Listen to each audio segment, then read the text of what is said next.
Hi everybody, it's Tenley again from Jumping Jackalope Studios. I get a lot of questions about the best way to apply handles to mugs. A lot of people have a lot of trouble with this, and after 15 years of teaching people how to do it, and of course production creating handles, I feel like I have a fail-safe, perfect way to do it that seems to work really well for me. So we're gonna get right into it. I hate YouTube videos that go on and on about how to do things, and I just want them to get to the point. So we're gonna get right started, but there's sort of gonna be three parts to this video. The first is how to prepare the raw handles. The second is how to attach those handles to the mugs. And the third is how to prepare the slip, the special magic slip that I use to prepare those handles. So feel free to fast forward to whatever section you want, and we'll get going. Sound good? All right. Okay, so when I originally started making production pottery, I pulled all of my handles myself, and I found, unfortunately, what would happen is that my results weren't very consistent. I wasn't getting the same handle from piece to piece as I was making it, and what I really wanted was for all of my handles to look the same, and I started exploring other options. And originally, I found some of these handle pullers online, like this Kemper Tools thingy-mabobby, which is absolute and utter crap. Do not buy this thing. It made a fat, ugly, in my opinion, just dumb handle. And I thought, okay, handle pulling isn't gonna work. I worked on pulling more handles for a couple more years, still really wasn't very happy until I discovered Shangri-La. Are you guys ready? Dum, da, da, dum.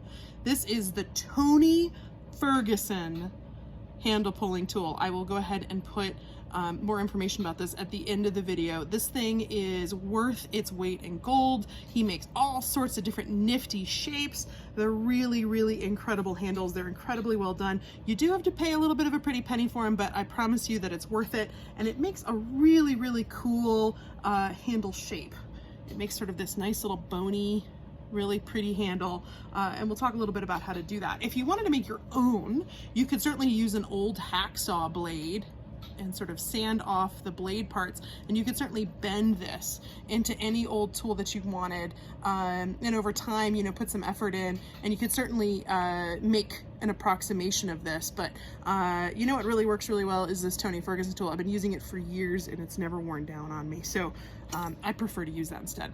So let's talk a little bit about how you would go ahead and do that. I just cut them right out of slabs of clay that I cut right out of my clay body.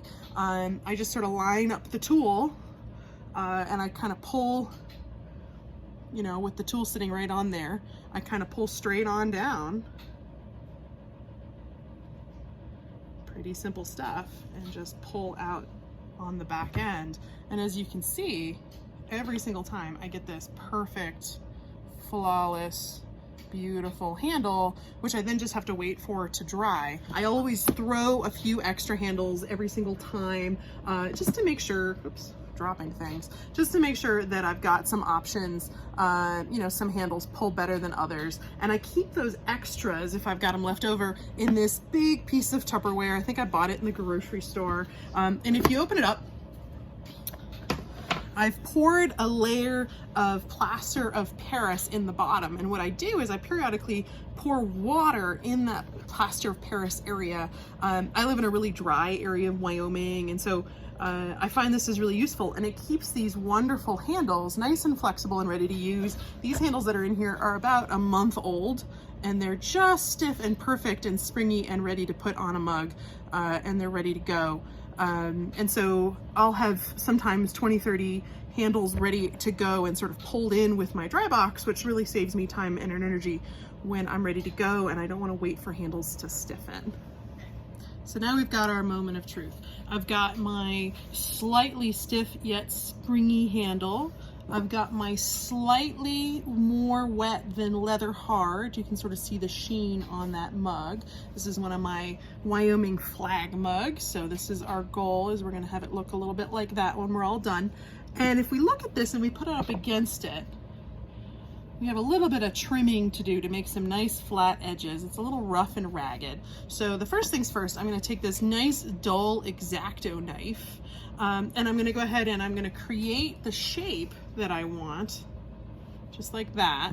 And I'm just gonna trim. Obviously I want a nice flat trim point on the top, but I also wanna put it at an angle at the bottom. So I don't want to cut it straight across at the bottom. I want to cut it at an angle so it'll hit the mug really nicely. Okay, now we're gonna go ahead and we're gonna test it and see. One of my things that I really don't like about handles is when they don't fit very well. And if you look at your handles, you can oftentimes tell what the problem is. This one is just a smidge too big. So we're gonna go ahead and we're gonna take a little bit more off. I like to take off of the bottom of the handle instead of the top. I find that gives me a slightly better shape profile. Remember, of course, your clay is gonna shrink by a certain percentage, and so you wanna consider that. We're gonna give it another little demo. That's looking pretty good to me. So at this point, what I'm gonna do is I'm gonna go ahead and I'm gonna mark that location using a needle tool so that I know where I'm going to eventually apply the handle. So this would be the time to make sure it's really, really straight on there. And you're gonna go ahead and you're just gonna mark so you can see it, where the handle's gonna go. So if you look, we've got our little handle marks on there now. And now the key is to scratch up that surface, to slip and score the dickens out of that surface so there's a good attachment point. There's a whole lot of ways you can do this. Kemper Tools makes like literally a scratching and scoring tool that can scratch things. I really like this Zeum Tools scratching tool. I think that's pretty cool. Or you could just do it the quick and dirty way and find your nearest needle tool and just get scratchy with it. There's no reason to get too crazy. And I like to scratch in two different directions. I find that works pretty well. I'm not scratching too deep. I'm just trying to make a really rough surface. Then I'm gonna go ahead and take a nice big old glob of my Miracle Slip and I'm gonna just lay that over those scratch surfaces. If you want to be extra sure that you're going to have a good attachment, go ahead and scratch up the ends of the handle as well. I find that typically I don't have to do this step, but better safe than sorry. So I'm going to do that on both sides here. And then I'm going to go ahead and I'm going to attach this. The key to attaching a mug is using a surprising amount of force without warping. So I'm going to go ahead and I'm going to push this in.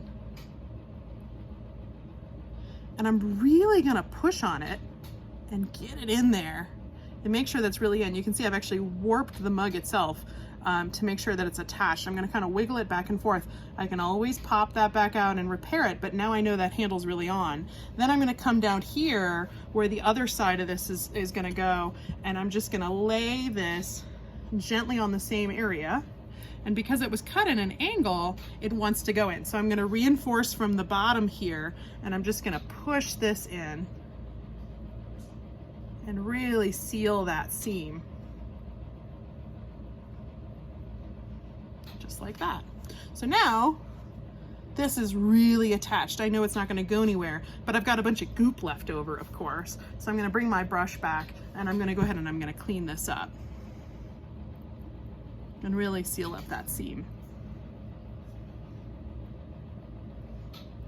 If you want to be super confident, something you can do is take a little bit of wax resist and then paint those seams with that wax resist. And what that's going to do is it's going to go ahead and slow the drying rate of the mug in terms of where the seams are. So that area will dry slower than the rest of the mug instead of faster, and that leaves less of an odd of there being cracks. So there you go. There is the handy dandy never fail method. Now you can pull handles or you can use a handle puller or what have you, but the key to a really good handle is the slip that you apply the handle with. And I don't use water in my slip. I make my slip in advance. I keep them in these little containers. I think this stony white slip that I made is, coming up on 3 or 4 years old and still just as good as new.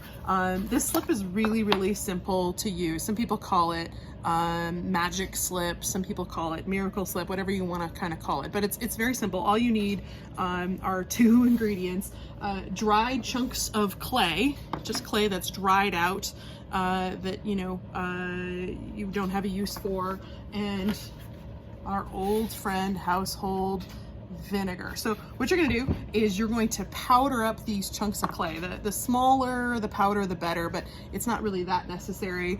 I'm a little ridiculous, so I use a mortar and pestle. You're just gonna, you know, pound up those chunks of clay in the mortar and pestle, kind of grind them into a nice little paste. You know, that looks pretty good. Doesn't take very long. Go ahead and put that into your slip. And then you're gonna add vinegar until you've got sort of a nice watery consistency. So we'll go ahead and we'll stir this just to sort of give you an idea of what it should look like. But super, super watery, where like if I pick up some, it's gonna stick to my brush, but it's still really gloppy stuff. And then you go ahead and you can keep that in a watertight jar. And then when you need to attach a handle, you've got what you need and ready to go.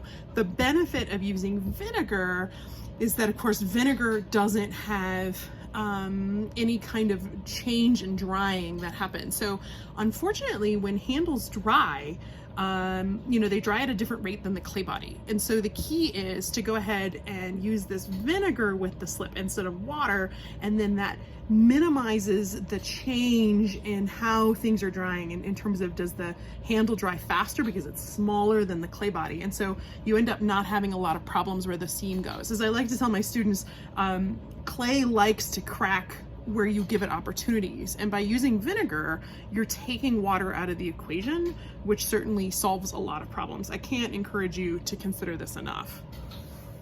Okay, so there you go. Here's our handy dandy, never fail, magic slip method of attaching mugs.